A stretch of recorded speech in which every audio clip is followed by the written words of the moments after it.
श्री महासरस्वत्यै नमः। श्रीपादवल्लभ नरसिंह सरस्वती गुरु दत्तात्रेय परदेवताय नमः। सुब्रह्मण्याय शेषाय शिवाय शिवमूर्तये ब्रह्मांडवाहदेहाय नागराजाय ते नमो नमः। మోపిదేవి గ్రామం కృష్ణా జిల్లా ఈ మోపిదేవి మండలం ఈ గ్రామంలో వేయించేసిన వల్లి దేవసేన సుబ్రహ్మణ్యేశ్వర స్వామి వారు అంటేనే మనకు తమిళనాడులో ఉన్న 6 క్షేత్రాలు దర్శించిన యొక్క సత్వరమైన ఫలితాన్ని మనం పొందుతామని చెప్పి స్వామివారి యొక్క అనుగ్రహాన్ని మనం పొందుతామని చెప్పి ప్రతి ఒక్క భక్తుడికి కూడా విశ్వాసం. పంచారామాల్లో ఏకకాలంలో సందర్శిస్తే విశేషమైన సంకల్పం కలుగుతుందో అట్లాంటిది మోపిదేవి గ్రామంలో స్వామివారిని యొక్క సందర్శిస్తే 6 క్షేత్రాలు కూడా వెళ్ళి దర్శనం చేసుకున్న సత్వరమైన ఫలితాన్ని పొందడమే కాకుండా స్వామివారి యొక్క సన్నిధానానికి ఎవరు వచ్చి ఒట్టివేలు మురుగునికి అరోం హర అని చెప్పి అంటారో ఆ స్వామివారి యొక్క సంకల్ప సిద్ధులైపోతారు.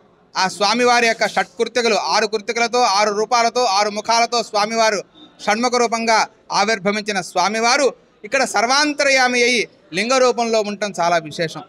ఈ యొక్క స్వామివారికి ఆషాఢ మాసంలో కృత్తికా నక్షత్రానికి 3 రోజుల ముందు సృష్ట్యాసృష్ట్య దోష నిర్వహణార్థం వచ్చిన భక్తులందరూ కూడా సంకల్పం చేసి ఆ సంకల్పం సిద్ధించాలంటే ఆలయంలో పవిత్రత చేకూరాలి. ఆ పవిత్రతకు చేకూరాలంటే ఎవరైనా సరే ఏ రకంగా అయినా కొంతమంది తెలియకుండా తెలుసో స్నానం చేసో చెయ్యకో అవకాశాన్ని బట్టి గ్రామాంతరాల నుంచి వస్తూ ఉంటారు. వాటన్నిటికీ కూడా ఆ పవిత్రతను కాపాడటానికి ఆత్మ భూభాండ దేహ ద్రవ్య పదార్థ శుద్ధ్యర్థం అని చెప్పి ఆ స్వామివారి ఆలయంలో లఘు సంప్రోక్షణ కార్యక్రమం దాన్నే పవిత్రోత్సవాలుగా స్వామివారికి విశేషంగా పట్టు పవిత్రాలతో స్వామివారి కార్యక్రమాన్ని ఈ రోజు నుంచి ప్రారంభం చేయడం జరిగింది.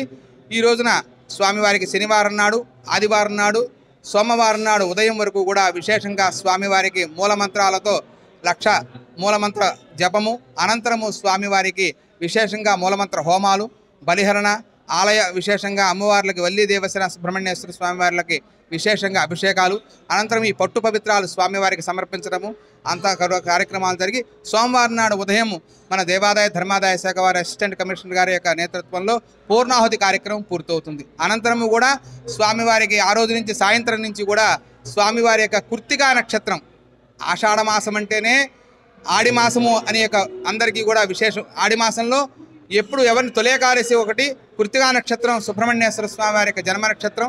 ఈ రెండు నక్షత్రాలని మనం పురస్కరించుకొని ఆషాఢ మాసంలో కృత్తికా నక్షత్రం రోజున ఈ సంవత్సరం చాలా విశేషం. మంగళవారము కృత్తికా నక్షత్రం రావడం చాలా విశేషం. ఆ స్వామివారి యొక్క కృత్తికా నక్షత్రంలో అమ్మవారికి, వల్లి అమ్మవారికి, దేవసేన అమ్మవారికి శాకాంబరి అలంకారాలు. ఈ శాకాంబరి అలంకారాలు చేయడం వల్ల ఏమిటయ్యా అండి, కాయకాయలన్నీ తీసుకొచ్చి స్వామివారి దగ్గర సమర్పించేసి స్వామివారి దండగా వేసేస్తే సరిపోతుందా అని అనుకోవచ్చు కొంతమంది భక్తులు. ప్రగాఢమైన యొక్క సంకల్పం సిద్ధితో ప్రతి ఒక్కరూ కూడా వస్తారు. ఎందుకయ్యా అంటే వాణిజ్య పంటలన్నీ కూడా ఇక్కడి నుంచి కూడా వర్షాకాలం ప్రారంభమవుతుంది. శ్రావణ మాసం నుంచి కూడా పంటలన్నీ కూడా సమృద్ధిగా కావాలి. పశు శిశు రక్షణార్థం సర్వే జనా సుఖినో భవంతు అస్మిన్ దేశే అస్మిన్ గ్రామే అస్మిన్ రాష్ట్రే అన్ని చోట్ల కూడా బాగుంటే ప్రతి ఒక్క మానవుని యొక్క జీవన విధానం బాగుంటుంది.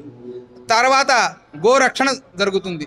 ప్రతి ఒక్క ప్రాణికి కూడా ఆకలి అన్నవాడికి అన్నం దొరుకుతుంది. ఇవి ఎట్లా అంటే పరమాత్మ స్వరూపమైన పరమేశ్వరుని ఆశ్రయించాలట.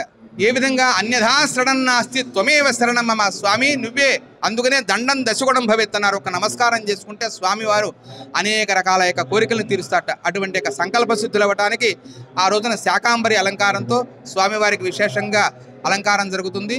ఉదయం కూడా విఘ్నేశ్వర పూజ, అష్టోత్తర కలశాభిషేకము, అనంతరము స్వామివారికి విశేషంగా మారేడు దళాలతోనూ పూలతోనూ స్వామివారికి బిల్వార్చన కార్యక్రమము, ప్రదోష కాలంలో స్వామివారికి రుద్రహోమము, అనంతరము స్వామివారి యొక్క శాంతి కళ్యాణము, 6 గంటలకు మహానివేదన, మహామంత్ర పుష్పము కార్యక్రమాలతో పూర్తవుతాయి. కనుక ఈ కార్యక్రమాలన్నీ కూడా వచ్చిన భక్తులందరికీ కూడా ఎటువంటి అసౌకర్యం లేకుండా సౌకర్యం కోసము వచ్చిన వాళ్ళకందరికీ కూడా తీర్థ ప్రసాదాలు, స్వామివారి ఆశ్రయించిన వాళ్ళకందరికీ కూడా విశేషంగా దర్శనాలు అన్నీ కూడా జరగడానికి మా దేవాదాయ ధర్మాదాయ కమిషనర్ గారి యొక్క ఆధ్వర్యంలో, మా అసిస్టెంట్ కమిషనర్ గారు సూర్యధర చక్రధరరావు గారి యొక్క నేతృత్వంలో ఆనువంశిక ధర్మరత్న కార్యక్రమాల్లో ఈ కార్యక్రమాలన్నీ కూడా జరుగుతాయి. కనుక సర్వే జనా సుఖినో భవంతు, ప్రతి ఒక్కరూ రండి, స్వామిని సందర్శించండి, సంకల్ప సిద్ధులు అవ్వండి, పునర్దర్శనాన్ని పొందండి. వట్టివేల్ మురుగునికి అరూం హరా. ఈ కృష్ణా జిల్లా మోబ్దేవ మండలం మోబ్దేవ గ్రామంలో వేంచేస్తున్న వల్లి దేవసేన సమేత సుబ్రహ్మణ్యేశ్వర స్వామివారి ఆడి కృత్తిక స్వామివారి జన్మనక్షత్ర సందర్భంగా ఈ రోజున పుణ్యావసరం పంచగవ్య కార్యక్రమాలతోటి ప్రారంభమైంది. మరి రోజు కూడా స్వామివారికి విశేషంగా హోమాలు ఇవన్నీ కూడా జరుగుతాయి. అలాగే రేపు పొద్దున మరి పవిత్రోత్సవాలు కూడా జరుగుతాయి. పవిత్రోత్సవాల అవరోహణం ఇవన్నీ కూడా జరుగుతుంది. తర్వాత మంగళవారం నాడు స్వామివారికి ఆడి కృత్తిక ఆ రోజున విశేషమైన స్వామివారి అలంకారం, అలాగే స్వామివారి అమ్మవారిని కూడా మరి ఆషాఢ మాసంలో రైతులకు అందరికీ కూడా పాడి పంటలు సమృద్ధిగా పండి రాష్ట్రం, తద్వారా దేశం, తద్వారా ప్రపంచం కూడా ఉన్న ఈ మానవాళంతా కూడా సంతృప్తికరంగా ఉండడానికి కోసం మరి ఈ యొక్క శాకాంబరి అలంకారం చేయటం అనేది దేవాదాయ ధర్మాదాయ శాఖలో ఆనవాయితీకి వస్తుంది. ఆ ఆనవాయితీని పురస్కరించుకొని మరి మంగళవారం నాడు స్వామివారికి అమ్మవారికి కూడా శాకాంబరి అలంకారం, ఆ రోజు ఆడి కృత్తిక ముగింపు కార్యక్రమాలు ఇవన్నీ కూడా జరుగుతాయి. కావున భక్తులందరూ కూడా ఇవాళ నుంచి మంగళవారం వరకు ప్రతిరోజు జరిగే ఈ యొక్క దైనందిక కార్యక్రమాల్లో మరి విశేషంగా పాల్గొని స్వామివారి కృపకు పాత్రలు అవుతారని మీ ద్వారా భక్తులందరికీ కూడా విజ్ఞప్తి చేస్తున్నాం.